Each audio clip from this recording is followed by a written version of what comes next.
샬롬, 말씀으로 하루를 여는 이 복된 새벽에 하나님께서 우리에게 주시는 소중한 말씀은 구약성경 창세기 49장 22절 말씀입니다.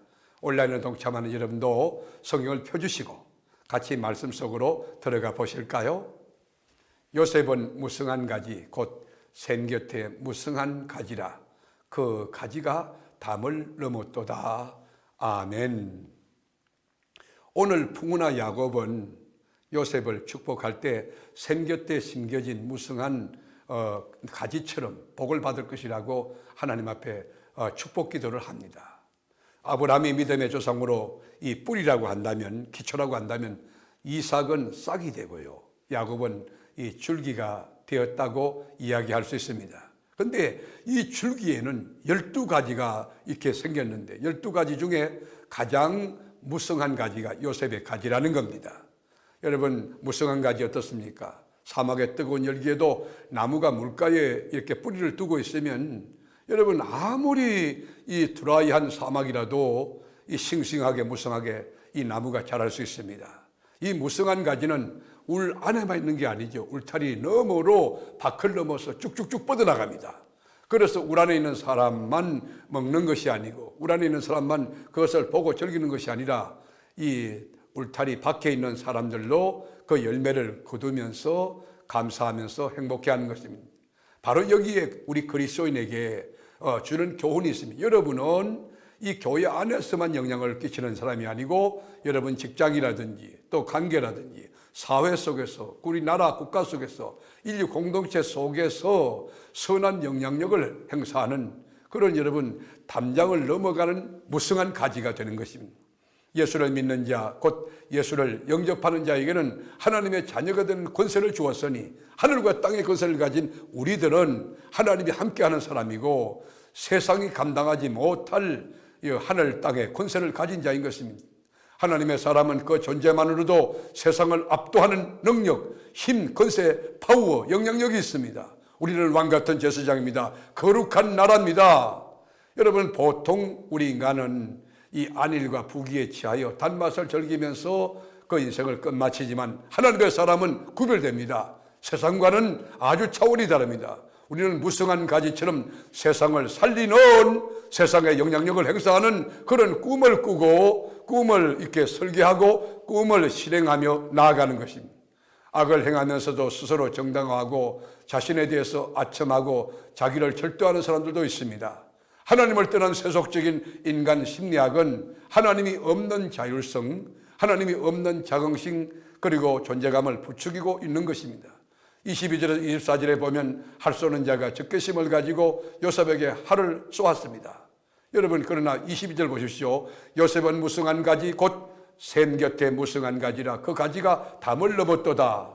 활 쏘는 자가 그를 학대하며 적개심을 가지고 그를 쏘았으나 요셉의 활은 도리어 굳세며 그의 팔은 힘이 있으니 이는 야곱의 전능자 이스라엘의 반석인 목자의 손을 힘입었음이라. 여러분, 야곱이 이렇게 힘있게 사는 것은 여러분 살아계신 하나님이 그에게 힘을 주시고 능력을 주셨기 때문에 원수들이 이기지 못하고 승리하게 하시고 고난 속에도 반석 위에 그를 두시고 넘어지지 않게 하고 아주 시온의 들을 걸어가는 위대한 인물이 된 것입니다.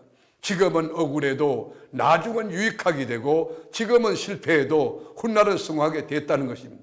기억하십시오. 우리를 미워하고 원망하는 그런 사람이 있습니까? 오히려 여러분이 주님의 이름으로 축복하세요. 용서해 보세요. 앞으로 하나님이 주실 은혜를 생각하며 그때 여러분 앞에 그분들 아무것도 아닌 양 다 없어질 것입니다. 하나님이 원수를 변화시켜 친구로 만드는 영향력을 끼치는 하나님의 사람들이 될 수 있다면 얼마나 좋을까요? 여러분, 여기 본문에서 샘이라고 하는 것은 히브리어로 아인이라는 단어를 쓰는데요, 이것은 샘은 지하수가 막 분출하여 생긴 물 근원을 말하는 것이에요.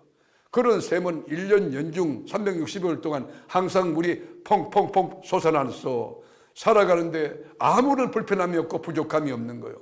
항상 싱싱한 물이 솟아오릅니다. 깨끗한 물이 솟아오릅니다. 그러나 여러분, 베냐민은 물어뜯는 일이며 아침에 빼앗는 것을 먹고 저녁에 움킨 것을 나눈다고 27절에 말했습니다.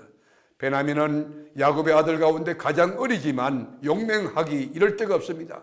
자신의 능력과 성취의 열매를 다른 이들과 함께 나눈다고 성경은 정언합니다. 강하다고 해서 혼자 모든 것을 소유하고 차지하는 자가 아니라 베풀 줄 알고 나눌 줄 아는 넉넉함이 있는 사람이 베냐민 지파였던 것입니다.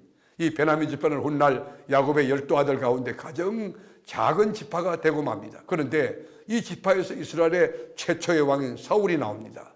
작고 어린 듯하지만 숨은 저력은 대단했습니다. 성경은요, 작은 것을 중시하는 책입니다. 여러분, 하나를 귀하게 여기는 것이 기독교의 정신입니다. 야곱의 마지막 유언 내용 가운데는 아들들의 미래에 대한 간절한 염원과 충고, 그리고 격려와 축복이 담겨 있습니다. 너 이렇게 살았는데 이런 점이 참 부족하고 그걸 채워가면 좋겠구나 하는 약점에 대한 그 아낌없는 이 훈계도 여러분, 이 야곱은 놓치지 않습니다. 야곱의 유언은 아들들에 대한 극진한 사랑의 표현이었습니다. 야곱은 침상에서 벌떡 일어났습니다. 힘을 다하여 일어나서 12아들들을 분량대로 축복하고 숨을 거두는 내용이 28절에서 또 33절에 나와 있습니다. 요셉 때문에 극진히 대접을 받고 살았지만 아직도 하나님의 약속이 이루어지지 않았다는 것을 후손들은 잊지 말라고 당부합니다. 야곱은 자연사로 평안하게 행복하게 마지막 숨을 거둡니다. 말씀으로 하루 여는 복된 새벽, 여러분이 요셉과 같이 샘 곁에 심겨온 무성한 이 가지처럼 날마다 달마다 성장하고 확장되어 여러분 그 가지가 담을 넘어 울타리를 넘어 대전을 넘어 한국을 넘어 아시아를 넘어 유럽을 넘어 전 세계로 쭉쭉 뻗어나가 선한 영향력으로 하나님께 영광 돌리는 이 언약의 응치, 하나님의 말씀이 이루어지는 그 축복을 넉넉히 받아 누리는 세계롭게 전 교우들이 다 될 수 있기를 주님의 이름으로 축복합니다. 기도하겠습니다. 주님, 우리가 샘 곁에 있는 그런 가지처럼 시절조차 과실 맺고 잎사귀 마르지 않음같이 범사가 형통한 하나님의 자녀, 하나님의 사람 되게 해 주옵소서. 오늘도 우리 주님과 동행하는 삶이 샘 곁에 뿌리를 둔 그런 나무처럼 싱싱하고 펄펄하고 소망 있고 감사하고 기뻐하고 능력 있고 용기 있는 삶을 살면서 하나님께 영광을 돌리고 많은 이웃들에게 선한 영향력이 되는 좋은 이웃, 착한 이웃이 되게 하여 주옵소서. 오늘도 넉넉히 승리케 하실 우리 주님의 성으로 송축하며 살아계신 예수님의 이름으로 간절히 기원하옵나이다. 아멘.